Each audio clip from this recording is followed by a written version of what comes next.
தொடர்ந்து கம்ப்ளைண்ட் செய்பவர்கள் மீது இது போன்ற தாக்குதல் நடத்தப்படுவதை எப்படி பார்க்குறீங்க? இவங்க இது ஒரு ரவுடி கட்சி. இந்த கட்சி இப்படி தான் செய்யும். தூத்துக்குடி ஏரியாவில் இருந்து வெளிப்படையாகவே வந்துச்சு. அதிகாலை 3 மணிக்கு பெட்ரோல் கொண்டு அவருக்கு வீட்டில் போய் வீசலையா? வீசினவெல்லாம் யார்? திமுக காரன். கனிமொழிக்கு நெருக்கமான ஆட்கள்.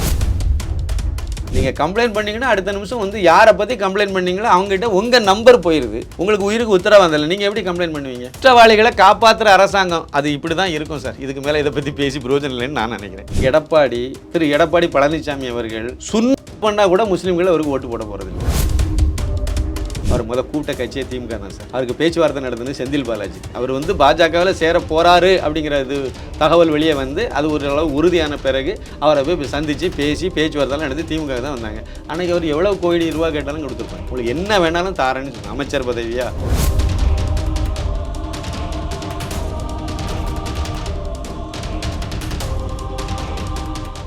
வேலோன் நேயர்களுக்கு வணக்கம். இன்றைய நேர்களுக்காக நம்முடைய இணைகிறார் அரசியல் விமர்சகர் திரு சின்னப்பா கணேசன் அவர்கள். வணக்கம் சார். வணக்கம் சார். வணக்கம். இந்த போதை 1ஆம் நம்பர் லாட்ரி இது போல சமூக விரோத குற்றச்செயல்களில் ஈடுபடுவர்கள் பற்றி தொடர்ந்து கம்ப்ளைண்ட் செய்பவர்கள் மீது இது போன்ற தாக்குதல் நடத்தப்படுவதை எப்படி பார்க்குறீங்க சார்? அதாவது வந்து நீங்கள் வந்து ஒரு தப்பை சொல்லி கொடுத்தீங்கன்னு வச்சுருங்களேன். ஒரு வீடியோ நீங்கள் பார்த்துருப்பீங்க, ஒரு ஆடியோ. அது வந்து கள்ளக்குறிச்சி மாவட்டம் அந்த ஏரியாவில் உள்ளதான். எங்கள் ஏரியாவில் வந்து கள்ளச்சாராயம் விற்கிறான்னு சொல்லிட்டு இவர் முதலமைச்சர் தனிப்பிரிவுக்கு ஃபோன் பண்ணி அவர் பேசுவார். அந்த ஆடியோவை அப்படியே ரெக்கார்ட் பண்ணி சமூக வலைத்தளங்களில் போட்டு விட்டாங்க. அவர் வந்து அதில் சொல்லுவார் எந்த ஏரியா எங்கே என்னன்னு. இவர் வந்து கம்ப்ளைண்ட் பண்ணி நான் சொன்னேன், ஆனால் ஏன் நம்பரையே லோக்கலில் உள்ளவன்கிட்ட கொடுத்து நான் எவனை சொன்னனோ அவனுக்கிட்ட இந்த நம்பரை கொடுத்து அவன் இப்போ என்ன மிரட்டுறான், நான் வந்து இங்கே வயக்காட்டுக்குள்ளே காட்டுக்குள்ளே போய் பதுங்கியிருக்கேன்னு அவர் சொல்லியிருப்பார் அந்த ஆடியோவில்.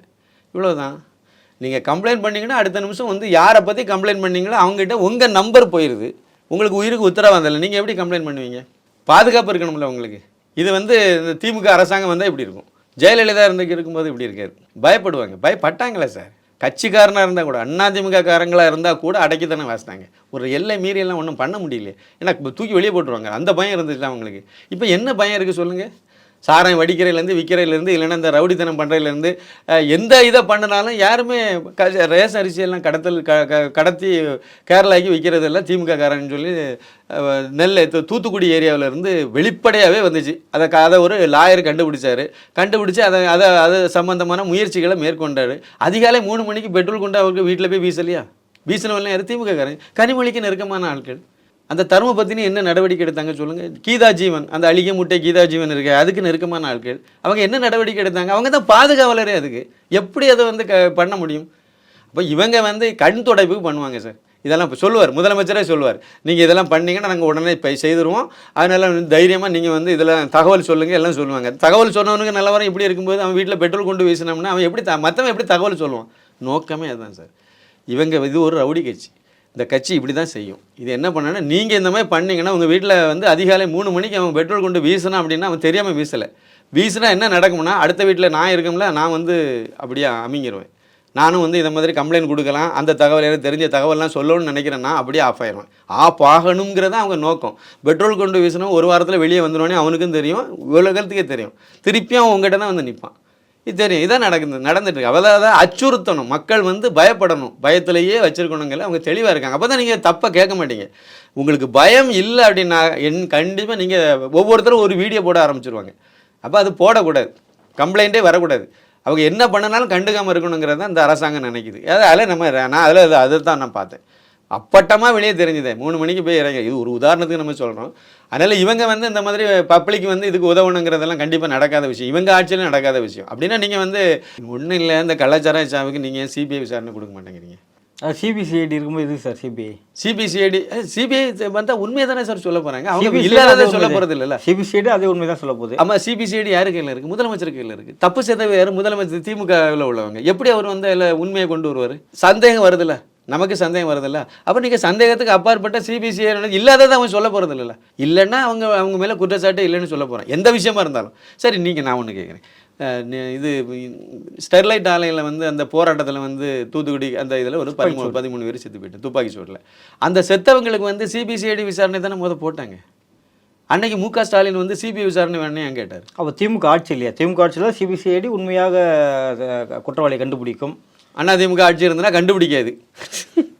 ஆனால் நீங்கள் ஒரு விஷயத்தை மறந்துட்டே சார். அன்னைக்கு மத்தியில் பாஜக தான் இருந்துச்சு. நீங்கள் வந்து பாஜகவோ அதிமுகவோ இருந்தால் உங்களுக்கு வந்து எதிரான இந்த நல்ல தீர்ப்பு வராது, நல்ல விசாரணை நடத்த மாட்டாங்கன்னு கிடையாது. அன்னைக்கு திமுக தான் கேட்டுச்சு, பாஜக மத்தியில் இருக்கிறது பாஜக அரசுன்னு தெரிஞ்சு தான் கேட்டுச்சு. அப்போ சிபிஐ வந்து அவங்க கரெக்டாக தான் விசாரணை நடத்துவாங்கன்னு தான் அவங்க எதிர்பார்த்தாங்க. அதுதான் அவங்க செய்கிறாங்க, அதில் ஒன்றும் தப்பு கிடையாது. அவங்க எதிர்பார்த்தது கரெக்டு தான். இன்றைக்கும் அதை தானே சார் செய்வாங்க. இன்றைக்கும் நீங்கள் கேட்குறாங்க, நியாயமாக தான் இருக்குது. இவங்க கண்டிப்பாக இங்கே இந்த சிபிசிஐன்னு விசாரணை வச்சா இவங்க ஒரு 100 கோடி ரூபாய் தமிழக அரசு சார்பில் கொடுக்க செலவு பண்ண போகிறாங்களே, எதுவுமே கிடையாது. ஒரே ஒரு பரிந்துரை மட்டும் நீங்கள் பண்ண போகிறீங்க, விசாரணை அவங்க வந்து பண்ண போகிறாங்க. இப்போ மட்டும் கோர்ட்டில் இப்போ இந்த கேஸ் நடக்குது. கோர்ட்டில் வந்து தீர்ப்பு சொல்லிட்டாங்க, சிபிசிஐடி விசாரணை வேண்டாம், சிபிஐ விசாரணைக்கு உத்தரவு போட்டாச்சு. என்ன பண்ண போகிறீங்க? ஓகே தானே சொல்ல போகிறீங்க அன்னைக்கு? அதை இப்போ நீங்கள் பண்ணிட்டு போகலாமே. குற்றவாளிகளை காப்பாற்றுற அரசாங்கம் அது இப்படி தான் இருக்கும் சார். இதுக்கு மேலே இதை பற்றி பேசி பிரயோஜனம் இல்லைன்னு நான் நினைக்கிறேன். தேர்தலுக்கு பிறகு மீண்டும் அண்ணாமலை அவர்களுக்கும் எடப்பாடி அவர்களும் ஒரு வார்த்தை போர் நடந்துட்டு இருக்கு. இந்த போர் எப்படி பார்த்துட்டு இருக்கீங்க சார்?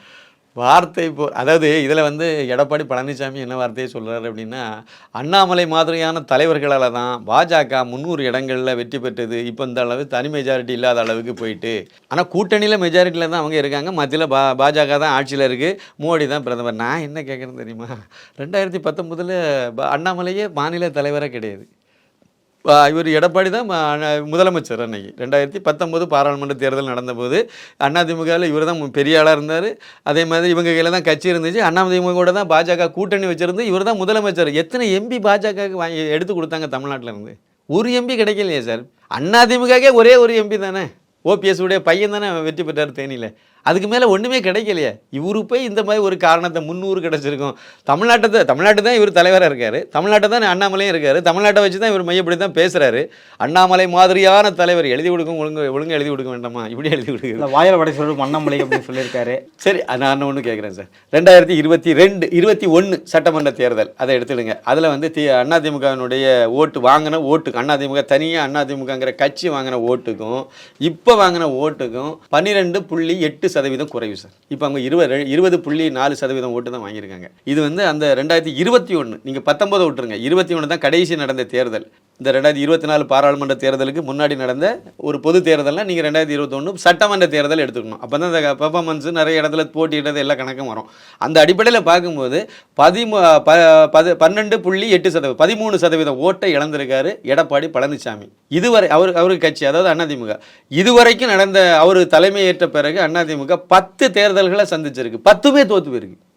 10 இடைத்தேர்தல், அந்த தேர்தல், உள்ளாட்சி எல்லாம் சேர்ந்து 10 தேர்தல் இது வரைக்கும் நடந்து 10லையுமே தோற்று போயிருக்காங்க. அந்த கட்சி அவர் தலைமையேற்ற பிறகு எவ்வளவு மோசமாக போயிருக்குங்கிறத பாருங்கள். ஜெயலலிதா இருக்கும்போது இதை மாதிரி நடந்திருக்கு. 2014 அந்த அம்மா தான் அந்த கட்சி தனியாக நின்னாங்க, கூட்டணியே இல்லாமல் நின்னாங்க. தமிழ்நாடு முழுக்க மோடியா லேடியான்னு தைரியமாக வந்து களத்தில் இறங்கினேன். அதேமாதிரி தான் இவரும் இப்போ கோஷம் வச்சார். மோடியா எடப்பாடியானி வைக்கல, ஆனால் நாங்கள் மக்களோட கூட்டணின்னு ஒரு வார்த்தை அன்னைக்கு சொன்ன ஜெயலலிதா அந்த அம்மா சொன்ன வார்த்தையை தான் இவர் வச்சுட்டு வந்தார். ஆனால் முடிவு என்ன? உங்களை ஏற்றுக்கலை சார், மக்கள் ஏற்றுக்கலை. மக்கள் உங்களை அங்கீகரித்தாங்க. நீங்கள் என்ன சொன்னீங்க? அதிமுக பாஜக கூட நாங்கள் இருந்ததுனால தான் கிறிஸ்தவங்க முஸ்லீம்களெல்லாம் எங்களுக்கு ஓட்டு போடலை, சிறுபான்மையினர் ஓட்டு எங்களுக்கு வரல, அதிமுகவுக்கு வரல, அதனால் நாங்கள் வெளியேறணும். நீங்கள் தான் வெளியேறினீங்க. அண்ணாமலை ஒன்றும் உங்களை கழுத்தை பிடிச்சி வெளியே தள்ளலை. நீங்கள் இவர் தான் வெளியே, அவங்க அதிமுக தான் தீர்மானம் நிறைவேற்றி நாங்கள் இதிலேருந்து இருக்க மாட்டோம் அப்படின்னாரு. ஜெயக்குமார் அறிவித்து அவங்களே தான் வெளியே போனாங்க. அது காரணம் வந்து அண்ணாமலைக்கு மேலே காரணத்தை சொல்லிட்டு இருந்தாங்க. அண்ணாமலை ஆனால் உங்களை வெளியேற்றவே இல்லை. அதுக்கு முந்தின வாரம் கூட மோடி அவர்கள் அவங்க பக்கத்தில் தான் எடப்பாடி வச்சு தேசிய ஜனநாயக கூட்டணி கூட்டத்தில் வந்து மீட்டிங் நடக்கும்போது ஆலோசனையில் அவரை பக்கத்தில் தான் வச்சுருந்தார். ஆனால் இவங்க தவறாக சில பேர் கொடுத்த ஐடியாவை வச்சுட்டு இவங்க வந்து அண்ணாமலையை வந்து ஏதோ மாத்திரன்னு நினச்சிட்டு ஏதோ பண்ணாங்க. இப்போ விளைவு என்ன ஆகிப்போச்சு? இது வந்து அதிமுக இப்படி தேய்மானம் ஆகிப்போச்சுது. ஆனால் பாஜக அதே 2021 சட்டமன்ற தேர்தலில் 2.6% ஓட்டு, இன்றைக்கி 11.5% ஓட்டு. வளர்ச்சி அடைஞ்சிருக்குல்ல, பாஜக மட்டும்தான் வளர்ந்துருக்கு. திமுக வரைக்கும் இதுக்கு முன்னாடி வாங்கின ஓட்டிலேருந்து கம்மியாக இருக்குது, 9%, 10% ஓட்டு இழந்திருக்கு. 2021 2024 உள்ளால் திமுகங்கிற தனி கட்சி வந்து 10% ஓட்டை இழந்திருக்கு. காங்கிரஸ் 2 இலக்கத்திலேருந்து 1 இலக்கத்துக்கு போயிருக்கு. விடுதலை சிறுத்தைகளும் குறைஞ்சிருக்கு, எல்லா கட்சியும் குறைஞ்சிருக்கு. பாஜக மட்டும் வளர்ந்துருக்கு. அப்போ அண்ணாமலைக்காகத்தானே அந்த ஓட்டு விழுந்திருக்கு. அப்போ அண்ணாமலை எடுத்த முடிவு சரிதானே. ஆனால் நீங்கள் பாஜக கூட இருந்தனால தான் எங்களுக்கு சிறுபான்மையின ஓட்டுக்கு எனக்கு போச்சுன்னு சொன்னீங்க. இன்றைக்கி எத்தனை ஓட்டு உங்களுக்கு கிடச்சிருக்கு? உங்கள் கூட நீங்கள் எஸ்டிபிஐன்னு ஒரு கட்சியை கொண்டு கூட்டணி வச்சுங்க, முஸ்லீம் கட்சி, மதவாத கட்சியை கொண்டு கூட்டணியில் வச்சுங்க. எத்தனை முஸ்லீம் ஓட்டு உங்களுக்கு விழுந்துச்சு? அந்த கட்சிக்காரங்க வாணியம்பாடி கோயம்புத்தூரில் என்ன பிரச்சாரம் பண்ணாங்கன்னு நினைக்கிறீங்க? நீங்களாம் ரெட்டைலைக்கு ஓட்டு போடாதுங்க, நீங்கள் வந்து உதயசூரியனுக்கு போட்டுங்கன்னு தானே பிரச்சாரம் பண்ணாங்க.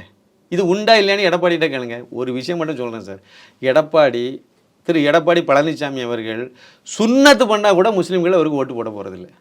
திரு எடப்பாடி பழனிசாமி அவர்கள் சிலுவையை தோளில் சுமந்துக்கிட்டு தெரு தெருவாக நடந்தால் கூட கிறிஸ்தவங்க ஓட்டு போட போகிறதில்ல. ஏன்னா அது ஒரு துரோகி சார். அவர் யாருக்கு அவர் விசுவாசமாக இருந்தார் சொல்லுங்கள்? அவருக்கு வந்து முதலமைச்சர் நாற்காலியை கொடுத்தது யார்? சசிகலா அந்த அம்மா. கரெக்டு தானே? அவங்க முக்குலத்தோர், இவர் வந்து கவுண்டர். அவங்க சமுதாயத்தை சேர்ந்தவங்க. இல்லைன்னா தினகரன் மாதிரி ஒருத்தர் கையில் கொடுத்துட்டு போகலாமே. அவங்க ஜாதி பார்த்து கொடுக்கலல்ல. ஆனால் இவர் அது என்ன காலெல்லாம் விழுந்து தானே அந்த பதவி வாங்கினார். அவர் அந்த அம்மாவுக்கு விசுவாசமாக இருந்தாரா? இல்லை.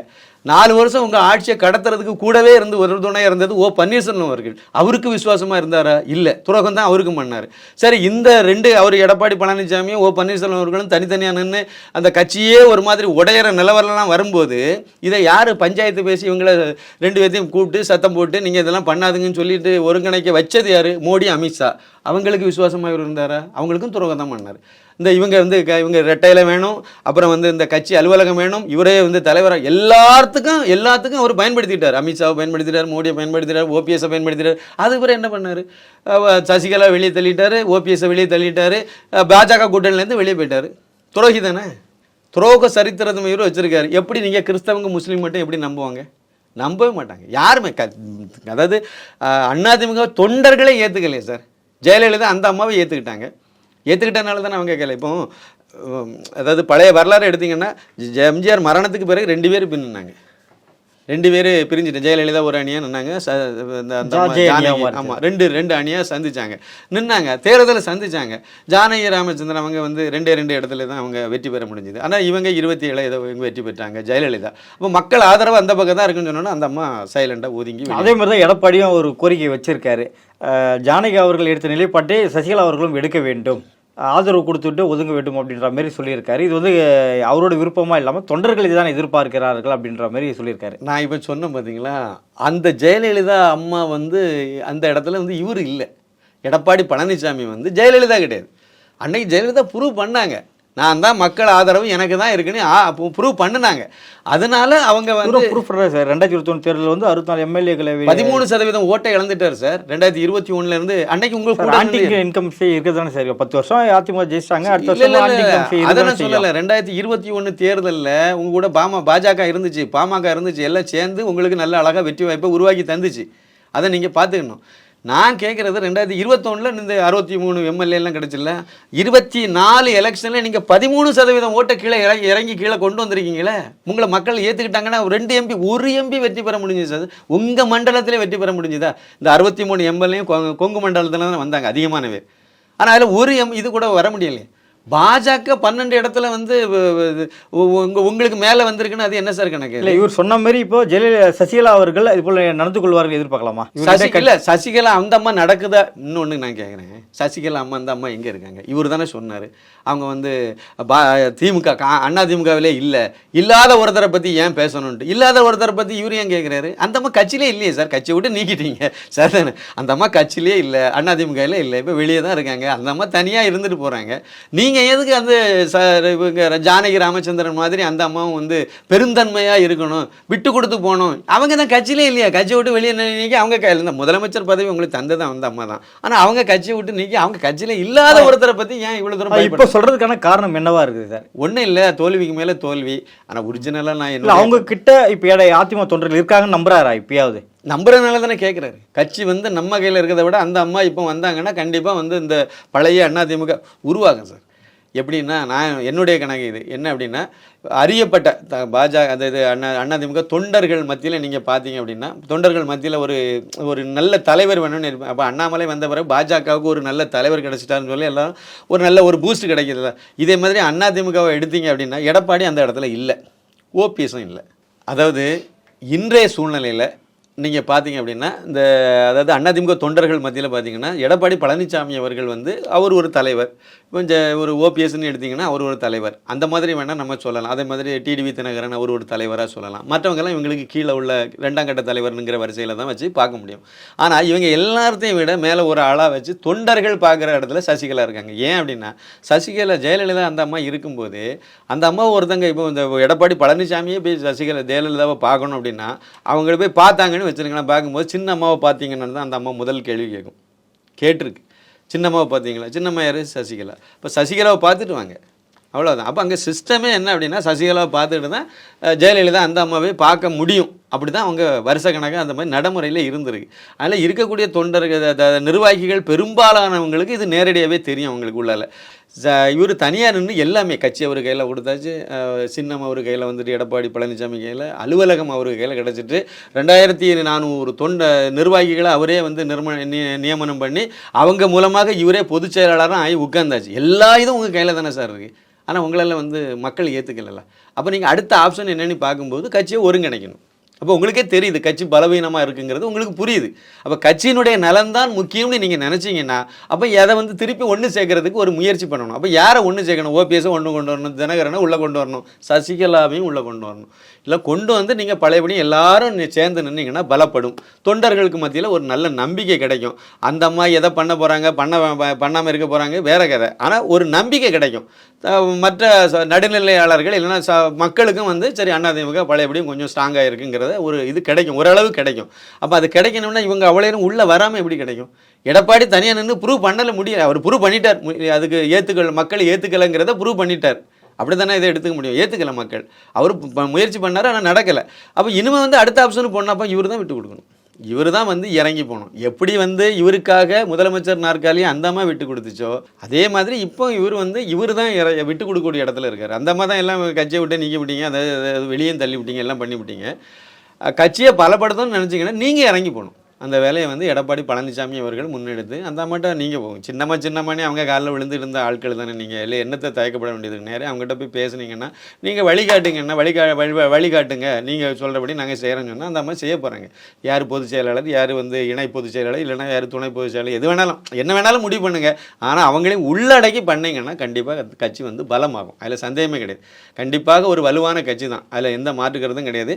இவர் தினகரனையும் உள்ளே கொண்டு வந்து பன்னீர்செல்வம் அவர்களையும் கொண்டு வந்து சசிகலா அந்த அம்மா உள்ள வரும்போது இப்போ முக்களத்தோர் இல்லாத ஒரு அதிமுகவாக இருக்குது. அப்படி தனியாக பிரிஞ்சு நிற்கிற மாதிரி இருக்குது. அது ஓவராலாக ஒரு நல்ல இது கிடைக்குங்கிறது என்னுடைய கருத்து. ஆனால் எடப்பாடி பழனிசாமி ஒத்துக்க மாட்டார். அமித்ஷா அவர்கள் அண்ணாமலையிடம் தாமாக முன் வந்து பதவி விலகுமாறு சொன்னதால் தான் அவர் லண்டனுக்கு போய் படிப்பதாகவும் அவரை பற்றி சில முறைகேடுகள் குறித்த தகவல்கள் தலைமைக்கு வந்ததால்தான் இதுபோல் முடிவெடுத்ததாக தகவல்கள் வந்துட்டு இருக்கு. இது எப்படி பார்க்குறீங்க சார்? அதாவது வந்து முறைகேடு நடக்கிறதுங்க. அங்கே அண்ணாமலை வந்து அவர் முறைகேடு பண்ணனா அவர் போலீஸ் ஆஃபீஸராக இருக்கும்போது பெரிய கோடீஸ்வரனாக இருக்கலாம், பல 1000 கோடி அவர் சம்பாதிச்சிட்டு போயிருக்கலாம். அங்கே வந்து அவருக்கு எல்லா வாய்ப்பும் அதில் இருக்குது, அதில் பண்ணிட்டு போகலாம். ஆனால் அவர் அப்படி அதுக்காக வேண்டிய ஒரு ஆசைப்பட்டவர் கிடையாது. அவர் எதுக்கு அங்கே போய் ஆட்டுக்குட்டியை வளர்த்துக்கிட்டு விவசாயம் பண்ணிட்டு கிடக்கணும்? அவர் வேறு ஏதாவது ஒன்று சார், ஒன்றும் இல்லை சார். அவர் கூட்ட கட்சியே திமுக தான் சார். அவருக்கு பேச்சுவார்த்தை நடத்துனது செந்தில் பாலாஜி. 3 கட்ட பேச்சுவார்த்தை நடத்தி அது வந்து நடக்காமல் போனதுனால தான் அண்ணன் திமுகவில் அவர் வந்து பாஜகவில் சேர போகிறாரு அப்படிங்கிற இது தகவல் வெளியே வந்து அது ஓரளவு உறுதியான பிறகு ஆனவன் அந்த சூழ்நிலையில் 2021 சட்டமன்ற தேர்தலுக்கு முன்னதாக அவரை போய் சந்தித்து பேசி பேச்சுவார்த்தைலாம் நடத்தி திமுக தான் வந்தாங்க. அன்றைக்கி அவர் எவ்வளோ கோடி ரூபா கேட்டாலும் கொடுத்துருப்பாங்க, தாரேன்னு சொன்னாங்க. உங்களுக்கு என்ன வேணாலும் தாரேன்னு சொன்னேன். அமைச்சர் பதவியா 2021 கண்டிப்பாக திமுக தான் ஆட்சியை பிடிக்க போகுது, நீங்கள் வந்தீங்கன்னா உங்களுக்கு அமைச்சர் பதவி வேணாலும் வாங்கி தரோம், இல்லைனா மேல் சபை எம்பி பதவி வாங்கி தரோம், என்ன வேணாலும் உங்களுக்கு தாரேன்னு சொல்லி தான் பேச்சுவார்த்தை நடத்தினார். ஆனால் அவர் ஒத்துக்கலை. எனக்கு மோடி தான் பிரதமர் நரேந்திர மோடிக்கு மேலே நான் நல்ல மரியாதை வச்சுருக்கேன். இந்த நாட்டை வந்து வழி நடத்திட்டு போகிறாரு, நல்ல லெவலுக்கு கொண்டு போகிறாரு. அப்படியெல்லாம் இருக்கிறதுனால நான் கண்டிப்பாக பாஜக தான் அரசியலில் நான் பாஜக தான் சேரும்னு சொல்லி தான் அவரே வந்தார். பல இடத்துல இதை சொல்லியிருப்பார். செந்தில் பாலாஜிட்ட பேச்சுவார்த்தை நடத்தினது அவர் வெளியே சொல்லியிருக்க மாட்டார்னு நினைக்கிறேன். ஆனால் இது உண்மையிலே நடந்தது தான். அவர் வேணா அப்படி போயிருக்கலாமா சார்? அது ஒரு பெரிய விஷயமா? முறைகேடுங்கிறது இல்லை.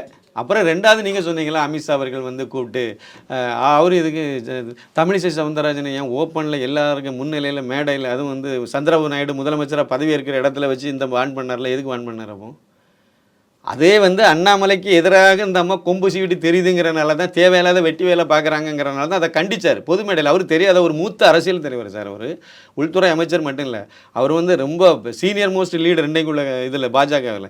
அவருக்கு தெரியாதா இதே அடுத்து நீங்கள் வந்து பார்த்துட்டு போங்கன்னு சொன்னால் சரி சார்னு சொல்லிட்டு போகிறாங்க, சரி ஜின்னு சொல்லிட்டு வர போகிறாங்க தமிழிசை. அப்புறம் எல்லாம் நிகழ்ச்சி முடிஞ்சு இவர் வந்து விமான நிலையத்துக்கு போகும்போது பார்க்கலாம், எங்கே வேணாலும் வந்து பார்க்கலாம். ஒன்றும் இல்லை, டெல்லிக்கு வந்து என்ன பாருங்கன்னா பார்க்க போகிறாங்க, ரூமில் வச்சு 4 சாத்துனா கூட வெளியே தெரிஞ்சிருக்காரு. அவர் எதுக்கு பப்ளிக் மீட்டிங்கில் மேடையில் வச்சு இப்படி அவரை கண்டிச்சார்? எல்லாருக்கும் தெரியணுங்கிறது தான். தமிழ்நாட்டில் உள்ள ஒவ்வொரு பிஜேபி 2ஆம் கட்ட தலைவர், மூத்த தலைவர்கள், இதுக்கு முன்னாடி தலைவராக இருந்தவங்கெல்லாம் இதை புரிஞ்சுக்கணும், தெரிஞ்சுக்கணும். அண்ணாமலைக்கு எதிராக யாரும் கொம்பு சீவினாலும் உங்கள் நிலைமை இதுதாங்கிறத நீங்கள் புரிஞ்சுக்கிடுங்கிறதுக்கு தான் அவர் கொடுத்த வார்னிங். அதுவரை எல்லோரும் அப்படியே கப்சிப்னு ஆகிட்டாங்கல்ல, யாருமே பேசவே இல்லையே. இப்போ அவருக்கு மேலே வந்து சேட்டை வாரி இறைக்கணுங்கிறதுல நிறைய பேர் பண்ணிகிட்டு இருக்காங்க. நிறைய பேர் அவர் அதில் சம்பாதிச்சார், இவ்வளோ சம்பாதிச்சார், அவருக்கு திறமைக்கும் அவருடைய இதுக்கும் அவர் வந்து ஒரு கார்ப்பரேட் கம்பெனியை அவர் நடத்த முடியும். அவர் சம்பாதிக்கணும்னு நினச்சிருந்தாருண்ணா, அவர் எதுக்கு இல்லை. இப்போ அவர் வந்து அரசியலில் அப்டேட் ஆகணும்னு இன்னொன்று கேட்குறேன். 12 பேர் தானே சார் இந்தியாவில் வந்து கூப்பிட்டாங்க. ஆக்ஸ்போர்ட் யூனிவர்சிட்டியில் வந்து இந்த படிப்புக்கு 12 பேரை தானே கூப்பிட்டாங்க. தமிழ்நாட்டில் ஒரே ஒரு ஆளை தானே கூப்பிட்ருக்காங்க. அது ஏன் அண்ணாமலையை கூப்பிட்டாங்க? ஏன் விஜய் கூட வேண்டியது தானே? அவர் அரசியலுக்கு வந்திருக்காருல்ல. ஏன் உதயநிதிக்காரை கூட வேண்டியது தானே? அவர் ஒரு அமைச்சராக வேறு இருக்கார்ல, ஒரு இளம் தலைவர் தானே, இவரோட மூத்தவர் தானே. இன்னும் சொல்ல போனால் அவரை கூப்பிடலாமே, ஏன் இந்த தருமபுத்தினி கனிமொழியை கூப்பிடலாமே, இல்லை ஜோதிமணியை கூப்பிடலாமே. இப்படி நிறைய பேர் இருக்கும்போது எதுக்கு அண்ணாமலையை போய் கூட்டிகிட்டு இருக்காங்க? அப்போ அவங்க செலக்ட் பண்ணுறதுலையே வந்து ஒரு செலக்டிவாக இவருன்னா ஒரு திறமையான ஒருத்தர், இவரை கூட்டிகிட்டு வந்து இப்போ நம்ம ஒரு இது பண்ணோம்னா சரியாக இருக்கும்னு நினச்சி தானே அவனுக்கு செலெக்ஷன் கமிட்டியே அப்படி தானே முடிவு பண்ணி தானே கூப்பிட்றாங்க. போகிறாரா இல்லைங்கிறது இன்றைக்கி வரைக்கும் எனக்கு உறுதியாக தெரியாது. போகலாம் அப்படின்னு சொல்லிட்டு ஒரு இதுதான் இருக்குது. அப்படி போகிறதா இருந்தால் செப்டம்பர் மாதம் முதல் வாரத்தில் அந்த மாதிரி கிளம்புறதுக்கு வாய்ப்பு இருக்குது. 4 மாதம் 1 வாரம் அங்கே தங்கியிருந்து இந்த படிப்பை முடிச்சுட்டு வரலாம்ங்கிற மாதிரி தான் இருக்குது. ஆனால் அது போகிறாரா இல்லையான்னு எனக்கு தெரியல. ஆனால் இன்றைய சூழ்நிலையில் மேல் இடத்துல இருந்து நீங்கள் போயிட்டு வாங்க, போயிட்டு அனுமதி வாங்காமல் போக முடியாது. நீங்கள் வந்து மாநில தலைவராக இருக்கிறனால பாஜகவினுடைய மேல்மட்டத்தில் கேட்டு பெர்மிஷன் வாங்கிட்டு தான் போக முடியும். அதை கேட்டாச்சு, பெர்மிஷன் கொடுத்துட்டாங்கன்னு தான் சொல்கிறாங்க. ஆனால் உறுதியாக எனக்கு தெரியாது, பொய்யை சொல்லக்கூடாது, உறுதியாக தெரியாது. ஆனால் அவருக்கு மேலே அலிகேஷன் சொல்கிறது நிறைய அளந்து இந்த சூரிய சிவாலாம் இருக்கார்ல கண்ணா அப்படின்னா, இதில் அதுக்கு முந்தின நாள் ரிசைன் பண்ண அடுத்த நாள் வரை அவரை வந்து அண்ணன் அண்ணன்னு தான் சொல்லிட்டு இருந்தார். நான் இன்னைக்கு உங்களை என்ன சொல்கிறேனோ இதுதான் சார், நான் சாகிறது வரைக்கும் உங்களை சொல்லணும், அப்போ தான் நான் மனுஷன். நான் இன்றைக்கி உங்களை இப்படி சொன்னேன், நாளைக்கு வந்து நான் உங்களை திட்டு வேறு மாதிரி கெட்ட வார்த்தை போட்டு பேசிகிட்டு இருக்கேன்னு நான் மனுஷனே கிடையாது போது. அப்படின்னா நான் சரியில்லைன்னு தான் அர்த்தம். சூர்யா சிவாவும் அதே மாதிரி தான். இதை மாதிரி நிறைய பேர் வந்து அவர் வந்து அங்கே அவ்வளோ கோடி, இங்கே இவ்வளோ கோடி வச்சுருந்தார்ல, அப்போ நீங்கள் எவ்வளோ கோடி அவர் கூட நெருக்கமாக இருந்ததுல நீங்கள் எவ்வளோ கோடி வாங்குனீங்க? அடுத்த கேள்வி அப்படியே ஒன்றும் வரும்ல. சரி இருக்கட்டும். அதனால் இதில் உண்மைத்தன்மையெல்லாம் ஒன்றும் கிடையாது. அமித்ஷா திட்டுனார்னு சொல்கிறது சுத்தமான இது பொய். அது வந்து அதில் வாய்ப்பே கிடையாது. அண்ணாமலை அவர்களுக்கு எதிராக தமிழக அரசியல் களத்தில் யாரெல்லாம் வாராங்களோ அவங்களெல்லாம் ஓரங்கட்டி அதை நீ பண்ணாதுங்கன்னு அதை சரி பண்ணி விட்டது வந்து உண்மை. இல்லா கணேசன் இருக்கார்ல, அவர் ஏன் வந்து கவர்னர் ஆனார்? அண்ணாமலைக்கு எதிராக அவர் வந்தார். அதனால தான் அவரை கவர்னர் ஆகி அந்த வடகிழக்கு மாநிலத்தில் கொண்டு போட்டாங்க. சிபி ராதாகிருஷ்ணன் எதுக்கு கவர்னர் ஆகினாங்க? அண்ணாமலைக்கு எதிராக கொம்பு சீவிட்டு இருந்தாலும் அவரும் ஒரு ஆள். அவரை வந்து அங்கே பிடிச்சி அனுப்புனாங்க. இதே மாதிரி இன்னும் 1-2 பேரை அந்த தேர்தல் நேரத்திலே கூப்பிட்டு வச்சு பிரதமரே திட்டி விட்டுட்டார். இதெல்லாம் வச்சுக்கக்கூடாது. நீங்கள் பாருங்கள், 90களில் பார்த்தீங்கன்னா பாஜக வந்து கன்னியாகுமரி மாவட்டத்தில், கன்னியாகுமரியில் இருந்துச்சு கொஞ்சம், கொங்கு மண்டலத்தில் கோயம்புத்தூரில் கொஞ்சம் இருந்துச்சு, அப்புறம் வந்து ராமேஸ்வரத்தில் கொஞ்சம் இருந்துச்சு. இப்படி ஒரு பேக் ஒரு 2-3 தென்காசியில் கொஞ்சம், இப்படி தான் சார் சொல்ல முடியும் பாஜகவை. இன்றைக்கி வந்து தமிழகம் முழுக்க போய் சேர்த்துருக்காருல அண்ணாமலை. அது வந்து எனக்கு தெரியுது, உங்களுக்கு தெரியுது, மோடிக்கு எப்படி தெரியாமல் இருக்கும்? மோடியே வந்து அண்ணாமலைகிட்ட என்ன சொல்லியிருக்காரு? அந்த கரூரில் நடந்த அந்த காந்திகிராம் பல்கலைக்கழக நிகழ்ச்சி முடிச்சுட்டு ஏர்போர்ட்டுக்கு போனது, மோடி யாரையுமே உள்ளே ஏற்ற மாட்டார் அவர் காரில். ஒரே ஒரு ஆள் விதிவிலக்கு எழுதுனதே தெரியும், அண்ணாமலை ஐபிஎஸ் மட்டும்தான். அவரை கூட்டிகிட்டு போகும்போது அவர் சொன்ன வார்த்தை, நான் உங்களை மாதிரி இளைஞராக இருக்கும்போது எவ்வளவு வேகமாக செயல்பட்டனோ அதை விட வேகமாக நீங்கள் இப்போ செயல்பட்டுட்டு இருக்கேன்னு சொல்லி பாராட்டிட்டு போன மனிதர் அவர். அதுக்கு பிறகு தான் சில அதிரடி நடவடிக்கையெல்லாம் பண்ணாங்க. அது கொஞ்சம் விரிவாக பேசினா நல்லா இருக்காது, அதனால் வேண்டாம். ஆனால் இது வந்து தெரியும், அவங்களுக்கெல்லாம் நல்லா தெரியும். இவர் வந்த பிறகு அதான் ஓட்டு சதவீதத்திலே சொன்னேன், நோட்டாவுக்கு கீழே இருக்கக்கூடிய கட்சின்னு சொன்னாங்க. காலும் கிடையாது, தலையும் கிடையாது பாஜகவுக்கு அப்படின்லாம் சொன்னாங்க. பண்டார பரதேசி கட்சி என்னெல்லாமோ சொல்லி இழிவுபடுத்தி பேசிட்டு இருந்தாங்களே, அந்த கட்சியை இவ்வளோ தூரம் வந்து இன்றைக்கி வந்து பேசுபடு பொருளே அண்ணாமலை தானே சார். அண்ணாமலையை பற்றி நீங்கள் வந்து ஏதாவது ஒரு அரசியல் தலைவர் வந்து இன்றைக்கி பாராட்டி பேசினார்னா அது நியூஸ், அண்ணாமலையை திட்டுனாருன்னா நியூஸ். ஏதாவது ஒன்று அவரை விமர்சனம் பண்ணணும், இல்லை பாராட்டணும், எது பண்ணாலும் சரி அது வந்து செய்தி. இதே நிலவரம் 2014 தேர்தலுக்கு முன்னாடி இருந்துச்சு. மோடியை பற்றி அன்னைக்கு இங்கே இருந்த 2011 வரைக்கும் முதலமைச்சராக இருந்த கருணாநிதி வந்து எதையாவது ஒன்று சொன்னார், பாராட்டிட்டார் அப்படின்னா அன்றைக்கி ஆல் இந்தியா நியூஸ் அது. அதேமாதிரி அவரை யாராவது திட்டுனாங்கனாலும் அது ஆல் இந்தியா நியூஸ். இப்படி தான் வந்துட்டு இருந்துச்சு 2012, 13, 14 இந்த காலகட்டத்தில். மோடியை பற்றி ஏதாவது ஒரு மாநில கட்சியினுடைய தலைவர் பேசிட்டாருன்னா அது ஃப்ளாஷ் ஆயிரும். அண்ணாமலைக்கு இப்போ அப்படி தான் இருக்குது. அண்ணாமலையை பற்றி யாராவது ஒரு தலைவர் இன்றைக்கி பேசிட்டாங்க அப்படின்னா உடனே அது வைரல் ஆகிடுது, உடனே அது பெரிய நியூஸாகவும் வருது. அந்த அப்போ வந்து அவர் தான் பேசுபடு பொருளாகவே தமிழ்நாட்டில் இருக்கார். இது வந்து மோடிக்கும் அமித்ஷாவுக்கும் தெரியாதுன்னு எப்படி சொல்ல முடியும்? தெரியும். அவங்களுக்கு இதெல்லாம் தெரிஞ்சனால தான் அண்ணாமலைக்குடைய எதிராக வரக்கூடியவங்கெல்லாம் சத்தம் போட்டு அவங்கள ஆஃப் பண்ணுறாங்க. நடப்பு அரசியல் குறித்து பல்வேறு கருத்துக்களை பற்றி மிக்க நன்றி சார். நன்றி, வணக்கம்.